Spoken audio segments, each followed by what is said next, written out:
নির্বাচনের আগেই একটি দল এই দিব ওই দিব বলছে, টিকিট দিব বলছে না। দোজখের মালিক আল্লাহ, বেহেশতের মালিক আল্লাহ, এই পৃথিবীর মালিক আল্লাহ, কাবার মালিক আল্লাহ। আরে ভাই, যেটার মালিক আল্লাহ সেটা কি অন্য কেউ দেওয়ার ক্ষমতা রাখে?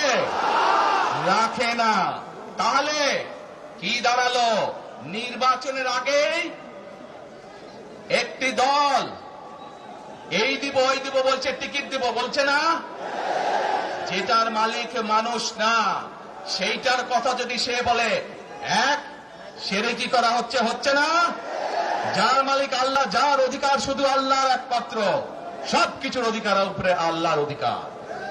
কাজেই আগেই তো আপনাদেরকে ঠকাচ্ছে, নির্বাচনের ফলে তাহলে কেমন ঠকাবে আপনাদেরকে বোঝে নেবার। শুধু ঠকাচ্ছেই না মানুষকে, যারা মুসলমান তাদেরকে শিরকি করাচ্ছে তারা। নাউজুবিল্লাহ।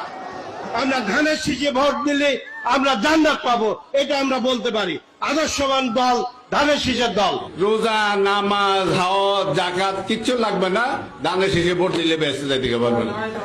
শহীদ রাষ্ট্রপতি জিয়া রহমানের নাম নিলে প্রতিদিন ব্যস্ত নিশ্চিত, আমি বিশ্বাস করি। বেহেশতের মালিক আল্লাহ তাআলা, দোজখের মালিক আল্লাহ তাআলা। কে কোথায় যাবে সেটা সিদ্ধান্ত একমাত্র আল্লাহ তাআলা নেবে।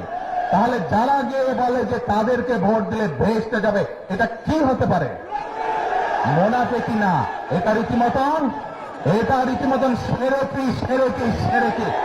এই শিরকিওয়ালাদেরকে, যারা শিরকি করে, এদেরকে বর্জন করতে হবে, মানুষকে সচেতন করতে হবে। বিএনপিকে ধ্বংস করার জন্য বিএনপি যথেষ্ট। বিএনপি এখন বাংলাদেশ নালিশ পার্টি।